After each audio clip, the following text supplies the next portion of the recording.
bienvenue sur Deux points, ouvrez les guillemets. Aujourd'hui, je vais vous faire part d'un livre que j'ai découvert et que j'ai adoré. Il s'appelle Jour brûlant à Key West de Brigitte Kernel. L'histoire se passe en 1955 et ça se passe à New York. Il y a une jeune Française, une écrivaine, qui n'a l'air de rien, qui s'appelle Françoise Sagan. Elle est en promotion à New York pour son premier livre qui s'appelle Bonjour Tristesse.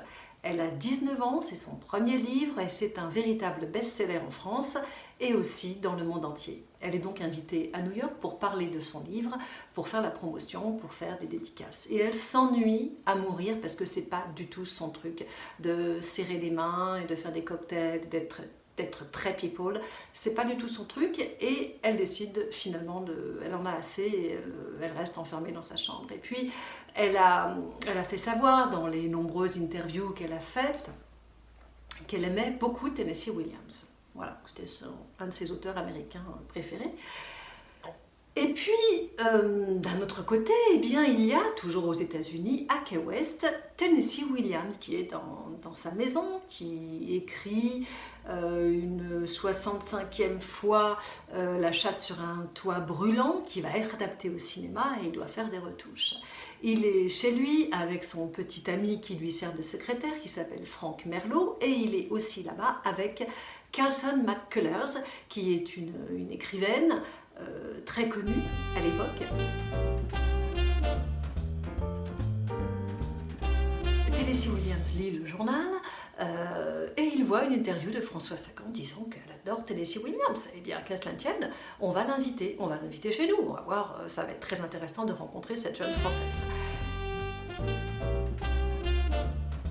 Et ce livre, c'est donc la rencontre de ces 4 personnages. Ces 4 personnages qui vont se rencontrer, qui vont s'aimer, qui vont s'adorer, qui vont se détester, qui vont s'attirer en tout cas, ça c'est sûr. Et il va y avoir plein de choses qui vont se passer. Et c'est 8 ans après, Frank Merlot va décider de contacter une journaliste pour écrire ce qui s'est passé pendant ces 15 jours. Frank Merlot, il sait qu'il n'en a plus pour longtemps, il a une tumeur au cerveau, il a un cancer généralisé, il n'a plus beaucoup de mémoire. Et donc, sa raison de vivre, sa raison d'aller jusqu'au bout, c'est de contacter cette journaliste, qu'on peut identifier comme Brigitte Kernel, et qui va écrire ce qui s'est passé pendant ces 15 jours.